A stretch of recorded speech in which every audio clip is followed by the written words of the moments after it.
Miss হবে না আপনার পছন্দের টিভি শো। দেখুন জি5 অ্যাপে একদম ফ্রি। না না, আমি বাচ্চাটার একদমই দোষ দিচ্ছি না স্যার। ওকে কি বলবো, একটা ছেলে মানুষ মেয়ে, আমি বুঝতে পারি ওর একটা স্কুল আছে, বন্ধু বান্ধব আছে, ওর একটা পরিচয় ঠিক মতো না থাকলে ওকেও তো স্কুলে সবাই বুলি করবে না। কিন্তু আমার তো কোনো দোষ ছিল না স্যার। আমি কি অপরাধ করেছি বলুন তো? দেখুন, আমার লোকাল থানাতে যা বলার আমি বলে দিয়েছি। আজকালের মধ্যে আপনার হাজবেন্ডকে অ্যারেস্ট করা হবে, হয়তো বেলও পেয়ে যাবেন, কিন্তু আমি বলবো যে আপনি একটা মেনটেন্যান্সের কেস ফাইল করে রাখুন। উনি আপনাকে খোরপোশ দিতে বাধ্য।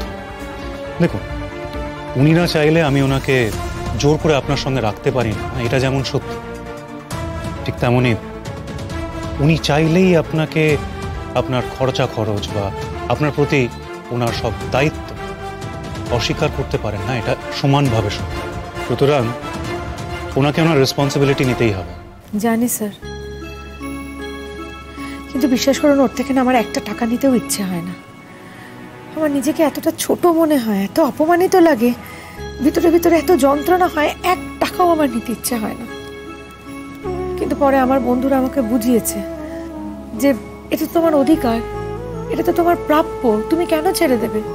আর আজকে ও যাকে বউ বলে বাড়িতে নিয়ে এসেছে, হতেই তো পারে একদিন তাকে বাড়ি থেকে তাড়িয়ে দিয়ে অন্য আরেকজনকে নিয়ে আসলো, তারপর আবার আরেকজন, আবার আরেকজন, আবার আরেকজন, এই তো থামবে না কোথাও। দেখুন, কে কি করবে, কার জন্য করবে, এগুলো বড় কথা নয়। আপনি যা করবেন সেটা আপনি নিজের স্বার্থেই করবেন, কারণ উনি যেটা করেছেন ওটা কিন্তু ঠিক নয়। উনি আপনাকে এইভাবে ছেড়ে দিতে পারেন না। কার কি কখন মনে হলো উনি একজন নতুন কাউকে বাড়িতে তুলে নিয়ে এলেন আর আপনাকে বাড়ি থেকে বার করার চেষ্টা করছেন, এটা হতে পারে না। বাই দ্য ওয়ে, আপনার শাশুড়ির কি স্ট্যান্ড পয়েন্ট এই বিষয়ে? স্যার, ওনার কথা আর বলবেন না, উনি খুবই ডেঞ্জারাস। ওনাকে ভালো মনে হতো জানেন তো, বিপাশা দি আর ওর শাশুড়ির সম্পর্ক দেখে তো এতটাই ভালো লাগতো যে মানুষের কাছে একটা উদাহরণ মনে হতো। কিন্তু অদ্ভুতভাবে এখন ওনার ব্যবহার আপনি ভাবতে পারবেন না স্যার। উঠতে বসতে বিপাশা দিকে কথা শোনাচ্ছে, বাড়ি থেকে চলে যেতে বলছে, ছেলের দিকেই আছে আর কি। এখন তো বলছেন বাড়িটা নাকি ওনার, উনি যেটা ঠিক করবেন সেটাই হবে, উনি যাকে রাখবেন বাড়িতে সেই নাকি ওই বাড়িতে থাকতে পারবে। দেখুন, আপনাদের একটা কথা বলি, আজকালের মধ্যে আপনার হাজবেন্ডকে কিন্তু অ্যারেস্ট করতে যাওয়া হবে, তখন আপনারা প্লিজ উল্টো গান গাইবেন না।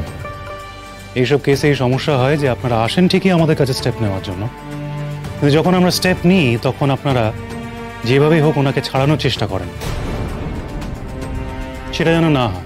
সে আপনি ওকে অ্যারেস্ট করবেন কি করবেন না সম্পূর্ণ আপনার ব্যাপার স্যার। আমার এটা নিয়ে বিন্দুমাত্র মাথা ব্যথা নেই। অ্যারেস্ট করেও যে বিরাট কিছু লাভ হবে তা তো না। কে বলেছে লাভ হবে না? অন্তত ভয়টুকু তো পাবে। মেয়েরা না অত সস্তা নয় বিপাশাদি। মেয়েদের এত সস্তা ভাবার অভ্যেস কি করে হলো এই লোকটার?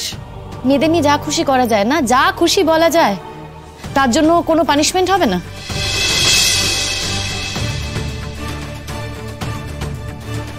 আমার কি করা উচিত স্যার? আমার কি ওই বাড়িতেই থাকা উচিত?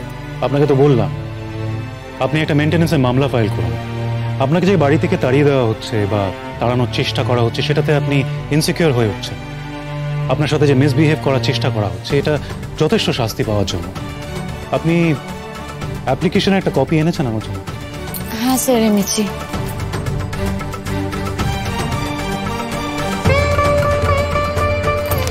এই যে স্যার।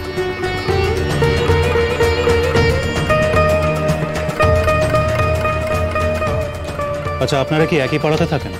হ্যাঁ স্যার, পাশাপাশি বাড়ি সব। বিপাশাদি ওই পাড়ারই মেয়ে, ওই পাড়াতেই বিয়ে হয়েছে। এছাড়াও আমাদের দুজন বন্ধু আছে, সুচরিতা দি আর শীর্ষা। আমরা তিনজন বাইরে থেকে এসেছি, মানে বিয়ের পর ওই পাড়ায় থাকি।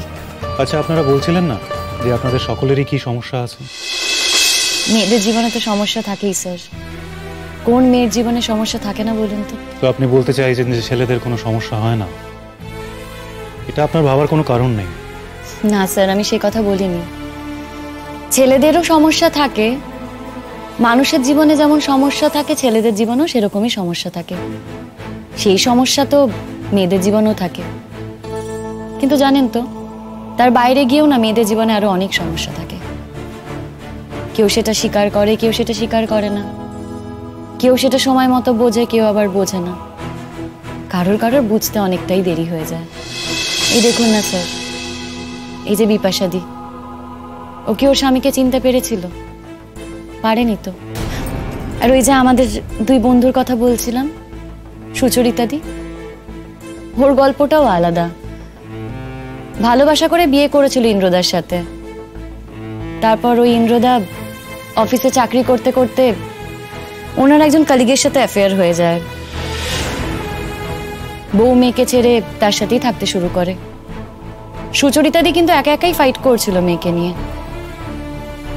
তারপর ইন্দ্রদার ক্যান্সার হয়, বান্ধবী ইন্দ্রদাকে ছেড়ে দেয়। ইন্দ্রদা কিন্তু শেষকালে সুচরিতাদির কাছেই এসেছিল। সুচরিতাদির কাছে থাকাকালীনই ইন্দ্রদা মারা যায়। আর ওই যে শীর্ষা, ও বাঙালি নয়, বাংলার বাইরে থাকতো, চাকরি করে। আর চাকরি করার জন্য যেটা হয়, সংসারের সব কাজও করতে পারে না, সেই নিয়ে বাড়িতে নানা রকম অশান্তি চলতেই থাকে। আর শীর্ষার হাজবেন্ড, সে কোনোদিনই কোনো কিছুই বলে না ওর হয়ে, কারোর হয়েই বলে না। কি জানেন তো স্যার, মেয়েরা তো সবকিছু ছেড়ে বিয়ে করে শ্বশুর বাড়ি যায় তার স্বামীর ভরসায়। সেখানে যদি তার হাজবেন্ডই তাকে প্রোটেক্ট না করতে পারে, তাহলে কে প্রোটেক্ট করবে বলুন তো? সরি, অনেকগুলো কথা বলে ফেললাম। আমরা আজ আসি, ধন্যবাদ। আপনারা চা খাবেন? না না না, চাটা কিছু খাবো না।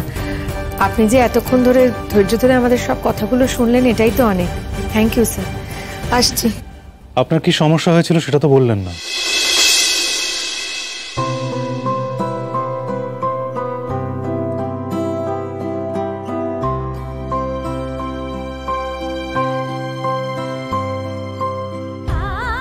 আমার সমস্যাগুলো আমি নিজেই হ্যান্ডেল করতে শিখে গেছি। অনেক ঝড়ঝাপটা পেরিয়েছি, কিন্তু এখন সেগুলো আমি নিজেই হ্যান্ডেল করতে পারি। এখন সেই অর্থে আমার আর কোনো সমস্যা নেই। যা সমস্যা আছে সেগুলো আমি নিজেই পার করতে পারি।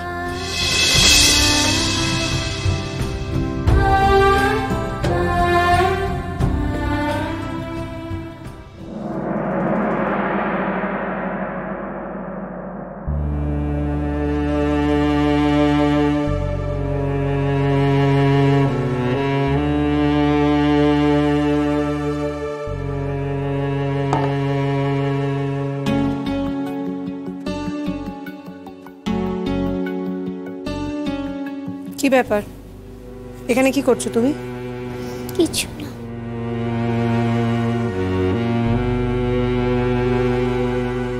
কিছু বলবে তুমি?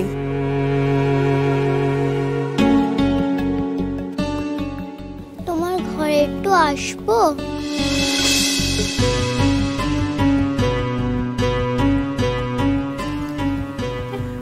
কেন, আমার ঘরে আবার কি দরকার পড়লো?